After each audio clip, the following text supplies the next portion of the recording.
querido, maravilhoso Deus e Senhor, único Senhor que existe é o Senhor. É grande, é tremendo, é todo-poderoso.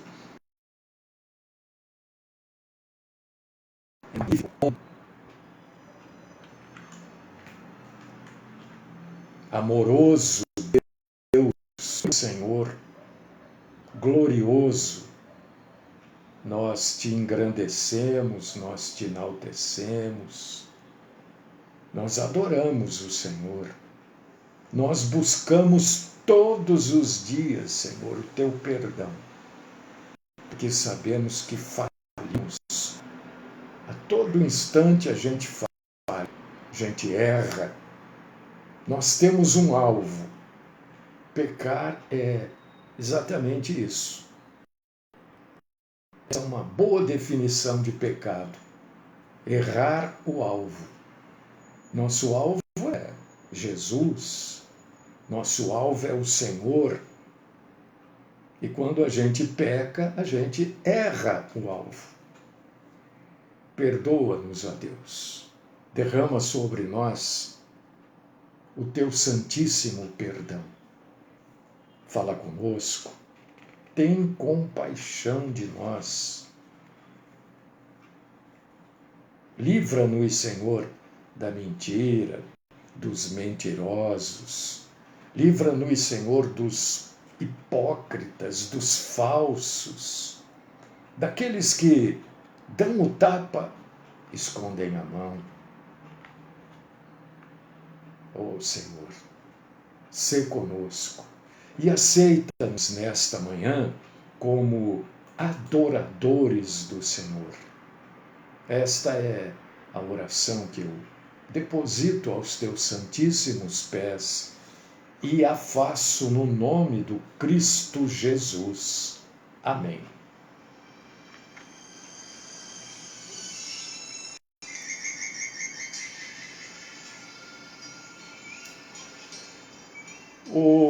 O título do que a gente está conseguindo transmitir aqui, tá? A duras penas, mas estamos conseguindo. Amanhã eu vou começar às 6 horas da manhã a mexer aqui no celular para ver se 10 horas a gente consegue entrar sem, né, sair. Parece que o celular ele luta contra a gente. Tem dia que é assim. Muito bem. Tem dia que são as máquinas aqui que lutam contra a gente, né? Tem dia que eu vou contar, viu? Tem dia que... Oh, meu Pai! O título do que a gente vai falar hoje, o título da exposição da palavra de Deus é Amor e Verdade. O que é mais importante?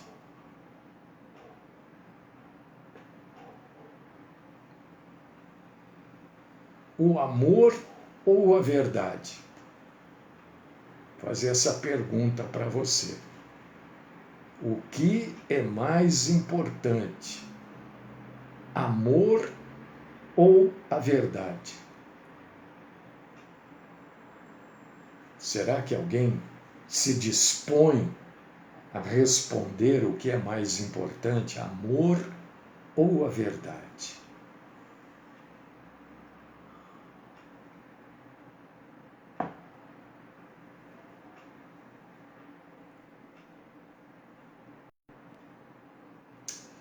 Por causa desta pergunta que muita gente não consegue responder, é que nós estamos neste, desculpa esse termo assim que eu vou usar, parabéns, muito bom, Jaico, muito boa a sua resposta, muito boa, ótima, parabéns. Por causa deste impasse,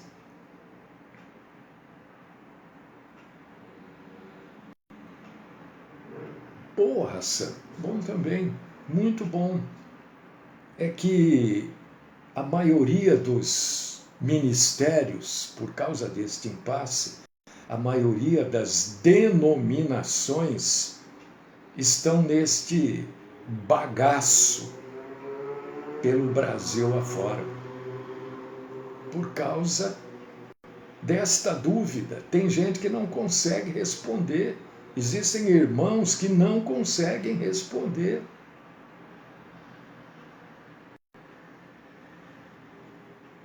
Obrigado, Elis, pela sua resposta, viu? Tem muita gente bem intencionada por aí, eu sei disso. E ontem eu falei, né, desta frase que eu uso há muito tempo. O caminho do inferno, para quem for vai comprovar isso. O caminho do inferno está cheio de boas intenções dos dois lados. Muita gente tem sacrificado a verdade no altar do amor. Olha, muita gente, pelo Brasil afora, sacrifica a verdade no altar do amor. Irmãos amados, irmãs queridas, não tem como separar amor da verdade. A verdade é mais importante. Mas o amor é imprescindível. Não tem como. Só existe amor se existir verdade.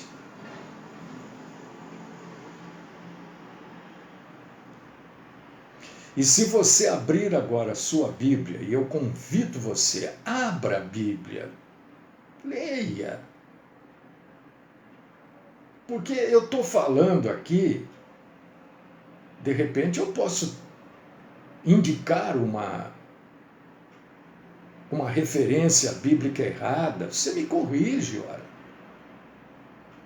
Você me corrige, é simples, olha, a referência acho que não é essa, não.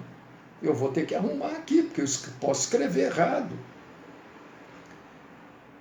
Mas se você abrir em 1 João, capítulo 4, 1 João, capítulo 4, versículos 7 e 8, o que você vai ler aí? Esperar um segundinho para alguém abrir a Bíblia e ler. Você vai ler que Deus é amor. Então, você acabou de falar que não tem como separar, e aí está dizendo que Deus é amor. Então, você não pode esquecer do que você já leu, do que você está lendo, que tem coisa para ler, né? Porque se você agora abrir em João capítulo 14, Evangelho, João 14, versículo 6, você vai ler o quê? O que você vai ler?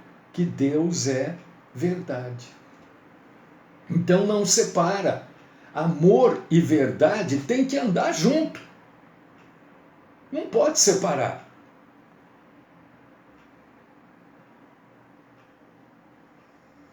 Inclusive, amor e verdade é uma dupla característica de Deus. Deus é amor, mas é verdade. Deus é verdade, mas é amor. E é isso, esta característica dupla de Deus, é que nos dá segurança quanto ao cuidado de Deus para com cada um de nós. Deus ser amor e verdade, verdade e amor. Se você agora der uma pausazinha aí, lembre de qualquer filme, esses filmes Água com Açúcar que tem por aí, de amor, né? Filme de romance. Se você lembrar de qualquer um deles, você vai ver que a história é fundamentada no amor, mas também na mentira. Tudo acontece porque existe amor, mas há uma mentira aí no meio. Não é? São os filmes Água com Açúcar. Era muito mais fácil ter falado a verdade, aí não existiria o filme. Mas para o filme, para o enredo do filme, precisa existir amor e a falta de verdade, que no final se resolve com a verdade.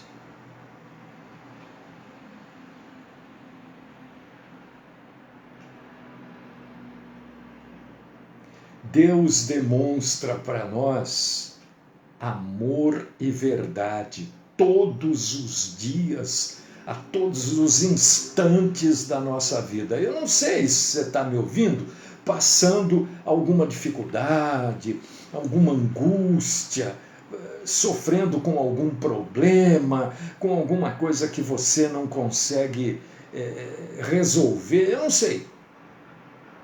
Eu não sei, realmente eu não sei.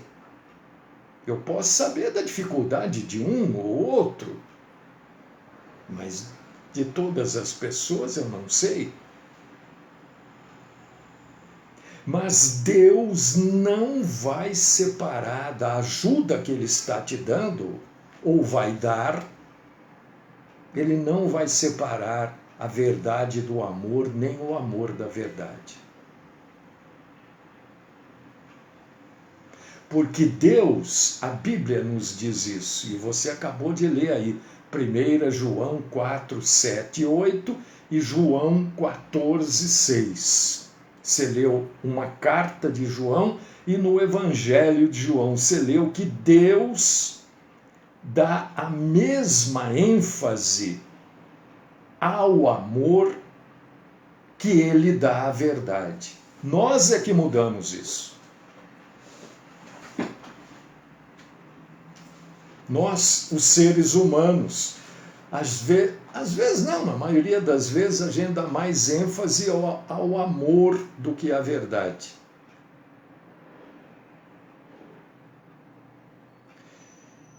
E eu quero que você veja que o que eu estou falando não é uma maneira de pensar minha, não é um jeito meu, não, eu estou falando aquilo que está na Bíblia. Quando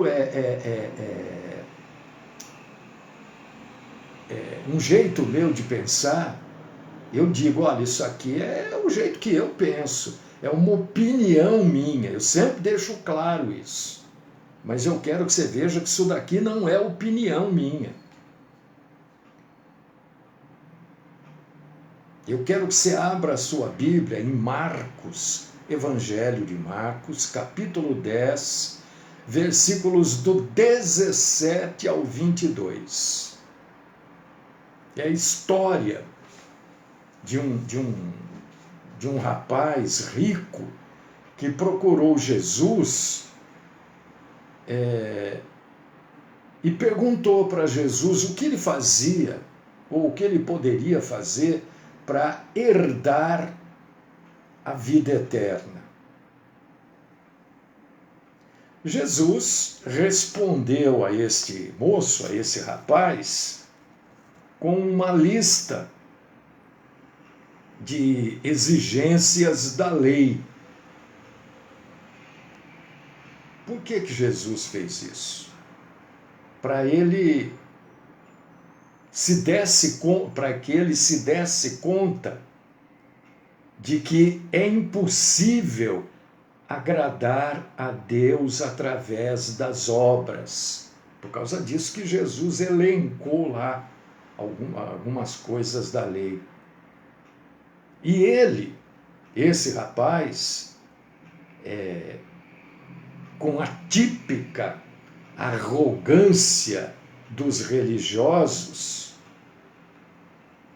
falou para Jesus que ele vinha obedecendo tudo aquilo desde a sua adolescência, provavelmente, ele deve ter dito para Jesus que desde o seu bar mitvá,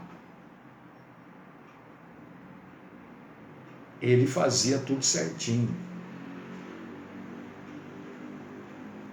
Você sabe o que é o bar mitvá?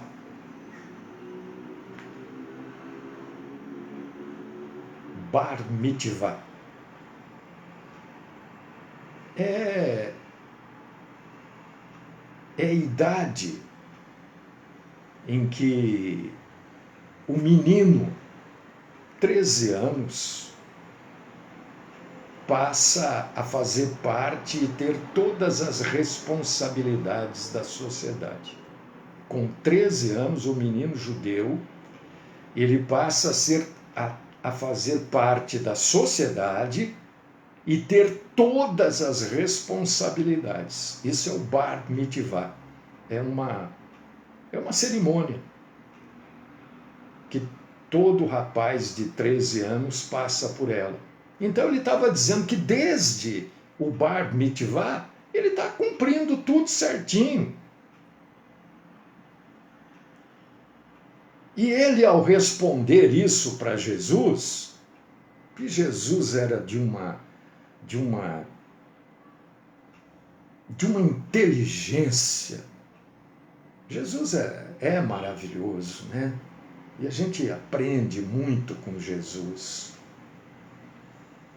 Olha, se você está aprendendo com Jesus e você vai agir como Jesus agia, você corre o risco de morrer cedo e do jeito que ele morreu também, viu?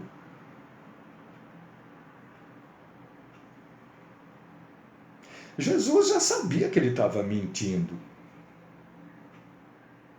É claro, ninguém consegue obedecer completamente à lei. Jesus sabia que não era daquela forma.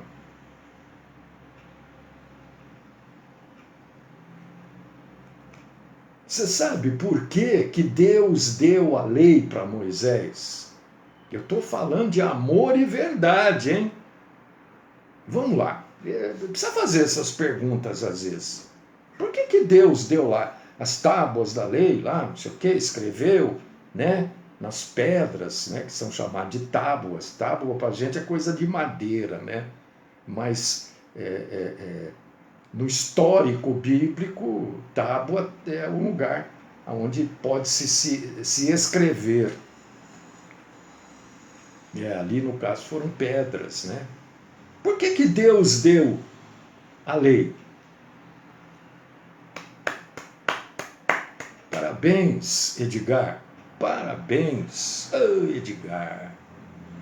Edgar é uma figura maravilhosa.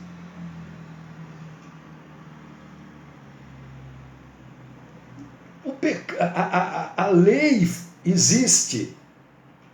A lei dos homens também, o Código Penal, todas essas coisas aí, né, deveriam, eu não vou dizer que são nem que não são, cada um tem aí o seu ponto de vista, mas deveriam apontar os defeitos, as falhas que os homens não podem cometer, os pecados que os homens não podem cometer. Então a lei aponta para o pecado, por causa disso que foi dada a lei, para você saber o que é pecado. O que é pecado? É aquilo que está na lei. Não posso fazer, não posso cometer. E também sabendo aquilo que é o pecado, a gente entende, ou a gente deveria entender, da nossa necessidade de Deus na nossa vida. É isso que Jesus passa agora a confrontar aquele jovem e a deixar evidente para aquele jovem que ele, assim como cada um de nós, precisa do nosso Senhor Deus.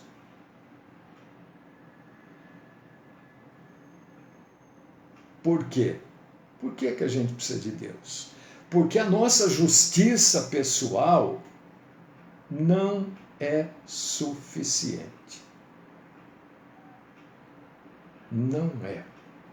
Por causa disso que nós precisamos de Deus. Por causa disso que nós precisamos. Olha, matar é pecado, roubar, não roube. Adultério é pecado. Por causa disso que a gente precisa da lei. Olha, se você matar a criança que está no seu ventre, é pecado. Por quê? Porque tem gente que acha que não, a criança não nasceu ainda, então não existe. Você não está entendendo?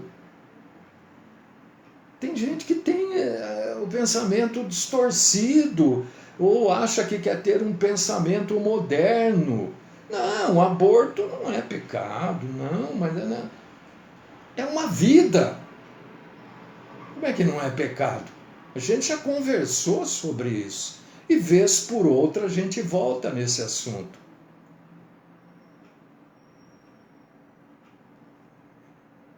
Seria maravilhoso se este moço, que eu acabei de citar aqui, que está conversando com Jesus, lá em Marcos, capítulo 10, versículos do 17 ao 22, teria sido maravilhoso se ele pudesse ter ouvido o testemunho do apóstolo Paulo aos Filipenses, no capítulo 3, versículos do 7 ao 11. Mas ele não pôde ouvir, porque Paulo ainda não havia se convertido, Paulo ainda não tinha escrito aos Filipenses.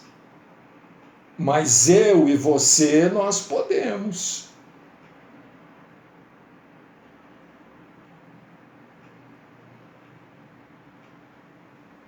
Se você for no versículo 21, você vai ler assim, olha, e Jesus, fitando-o, o amou.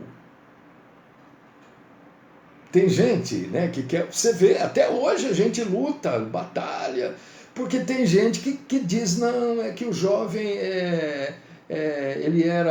ele gostava de pessoas do mesmo sexo, mas não tem nada, aqui não tem nada. O contexto não tem nada a ver com sexo, com relação entre pessoas do mesmo. O contexto aqui é que Jesus, apesar de todo aquele erro, de toda a mentira daquele jovem, Jesus expôs a verdade para ele. Ó, não pensa que eu sou bobo, não. Você está mentindo mesmo. Você é um mentiroso. Mas Jesus não deixa de amá-lo. Não tá, é isso que está escrito aí no versículo 21 de Marcos 10? E Jesus, olhando para ele, o amou. Quer dizer, teve amor por ele. E dessa confrontação que Jesus teve com este jovem, surge este amor que é real e concreto,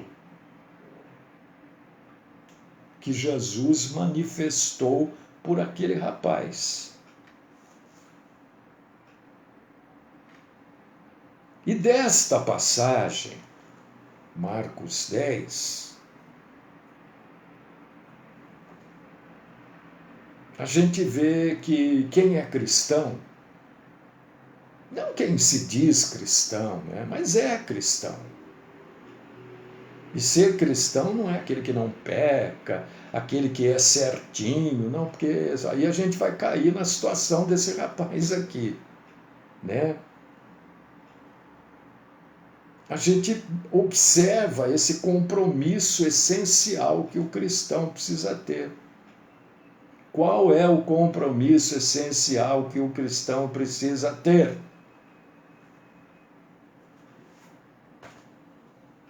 Falar a verdade.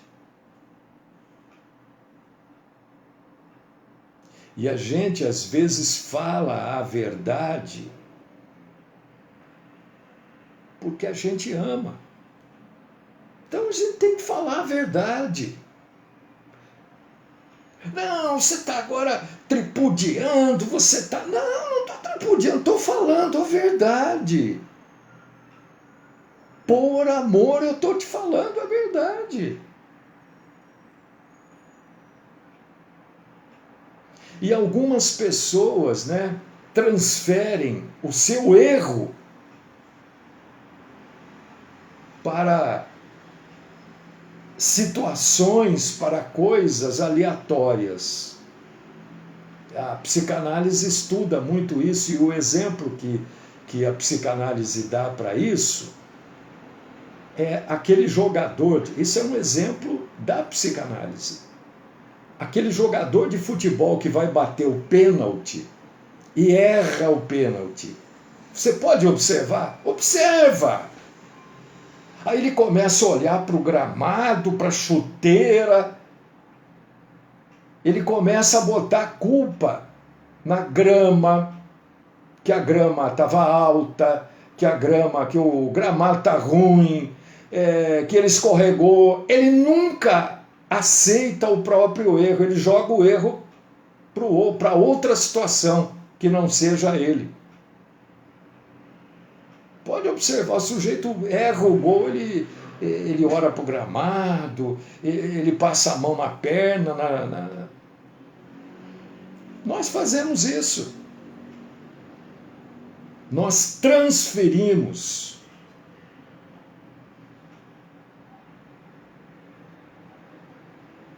E a gente é muito forçado a não falar a verdade por amor. Ah, não vou falar isso porque eu amo aquela pessoa, eu não quero maltratar, eu não quero tripudiar, eu não quero, mentira! Você não quer falar a verdade.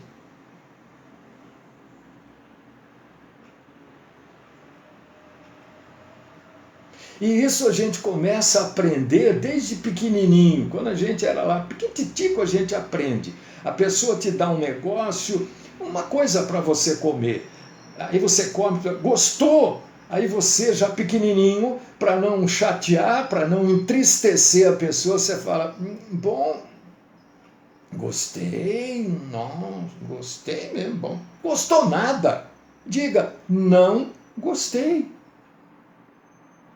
Isso é diferente de dizer, eu não gosto, mas você já experimentou? Não, então como é que você não gosta? É diferente. Falar a verdade, não gostei, não gostei não. Você não é obrigado a gostar. A outra pessoa queria que você provasse, para você saber se você gosta ou não. Agora, tem coisas que claramente a gente sabe que não serão boas para nós, né? Ah, então você quer dizer que tem que provar tudo na vida? É claro que não. É óbvio. Eu já sei que maconha, por exemplo, não é bom. Eu não preciso provar para saber. Já existem provas e provas e provas que maconha faz mal. Né? Eu não preciso provar. Eu preciso colocar a mão no fogo para saber que queima? Preciso? Não, eu já sei. Muitas pessoas já colocaram a mão no fogo e se queimaram. Pessoas morreram queimadas. Então o fogo é bom.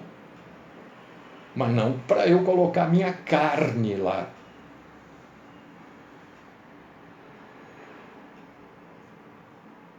Quem não fala a verdade e diz que não fala por amor é nocivo.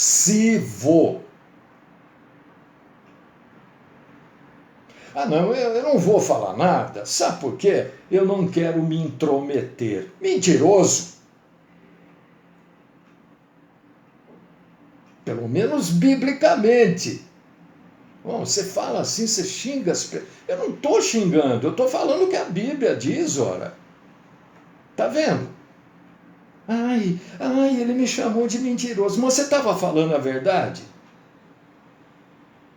Não, então você é mentiroso mesmo. Você mente?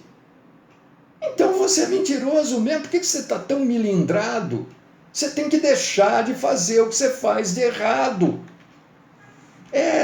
Jaico, é isso mesmo. É o politicamente correto. É as pessoas aceitar tanta coisa errada que existe por aí, porque, não, agora é moda aceitar. Que eu quero que a moda se exploda. Né? Eu tenho que fazer aquilo que é certo, mesmo que seja contrário à opinião geral. Se isso é correto, eu tenho consciência que isso é correto, eu vou fazer e vou assumir as responsabilidades. Mas isso está na Bíblia? É claro que está na Bíblia. Acho que eu vou vir aqui ficar inventando coisas aqui. É só abrir, abre aí, nós vamos ler junto isso. Gálatas capítulo 6, versículos 1 e 2. Vamos ler. Se o que eu falei é exagero, ou está na Bíblia. Irmãos, se alguém é surpreendido em alguma transgressão, vocês, que são espirituais, devem restaurá-lo com espírito de mansidão. Deve falar a verdade. Opa, fazendo errado aí, hein? Não é assim, não pode. Cuide-se, porém, cada um de não ser tentado. Levem os fardos uns dos outros e assim cumpram a lei de Cristo. É exatamente o que eu falei, só que eu falei com outras palavras. Na Bíblia está muito mais bonito do que o jeito que eu falei. Então, falar a verdade em amor é essencial para todo cristão. Você sabe por que sai briga, sai discussão, sai bate-boca, as pessoas ficam com raiva uma das outras? Porque aquele que está errado, na maioria das vezes, não aceita a verdade. E aquele que está errado, na maioria das vezes, tem uma verdade própria. Qual a verdade própria? É o gramado aí que está ruim. Na hora que eu fui bater o pênalti, eu escorreguei, porque tinha uma poça d'água do lado.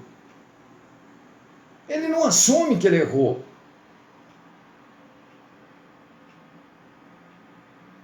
Ele não assume, errei o pênalti, o goleiro pegou, o goleiro foi bem, pegou a bola. Eu coloquei no cantinho, mas ele foi lá buscar. Eu fui bem, mas ele foi melhor.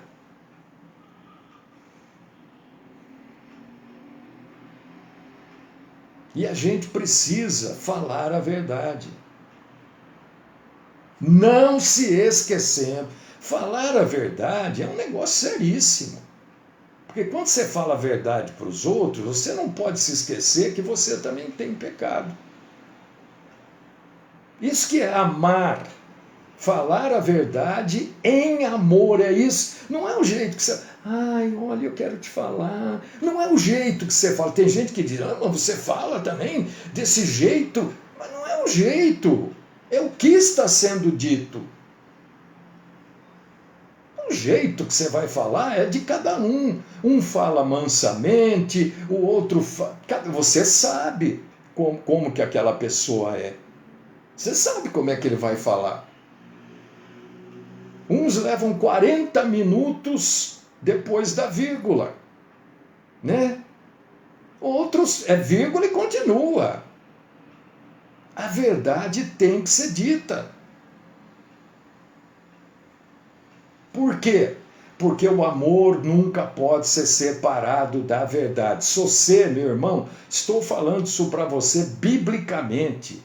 Se você separa amor da verdade, verdade do amor, você não está seguindo a Bíblia.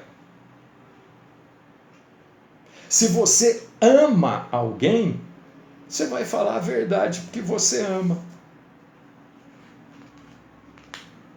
olha, gosto muito de você, respeito, mas você está fazendo tudo errado. Você está se afundando aí, meu, você não está vendo. Ou então, ó, você fez errado, agora você precisa consertar isso e não continuar fazendo e não fazer mais. A verdade precisa ser dita. Apresentar a verdade. Pode gerar conflito, claro, porque né, é que nem o sujeito que vai bater o pênalti, ele não vai aceitar que foi ele que errou. Ele vai dizer que foi o gramado, vai falar olha, chuteira, meu pé. Vai gerar conflito. Mas a gente não pode se esquecer de um detalhe bíblico importante. O amor é sacrificial. O que é isso? Nós vamos ter que tratar com esses conflitos. Porque o amor, amor e verdade gera conflito. Gera. Se você chegar para o seu marido ou para a sua esposa e falar, olha, você está fazendo esse tipo de coisa aqui, eu não estou gostando, eu não estou confortável com isso que você está fazendo. Se você chegar para o seu filho e falar, olha, você está fazendo isso errado, meu, você precisa acertar isso daí. Pode gerar um conflito. Porque a pessoa não vai aceitar que ela bateu o pênalti errado. Foi ela que errou. Mas o goleiro pegou. Por que você errou? Mas bateu na trave. E daí? Você errou. A bola entrou? Não, então você errou. Ninguém aceita que errou. Sempre tem que transferir a culpa para outra pessoa ou para uma situação hipotética. Jesus não aceita que separemos a verdade do amor e o amor da verdade. Deus Todo-Poderoso, Pai querido, quero exaltar e glorificar o Senhor por tudo que o Senhor nos ensinou hoje aqui, que a gente tenha coragem de colocar isso em prática. Que isso seja motivo da gente mudar de vida, mudar de situação, mudar de comportamento, que a gente seja, a partir de hoje pelo menos, comprometidos a Deus querido e Pai amado, com o amor e com a verdade, em todos e quaisquer relacionamentos que tenhamos. Esta é minha oração, por mim e por todos os meus irmãos e irmãs no Cristo Jesus. Amém.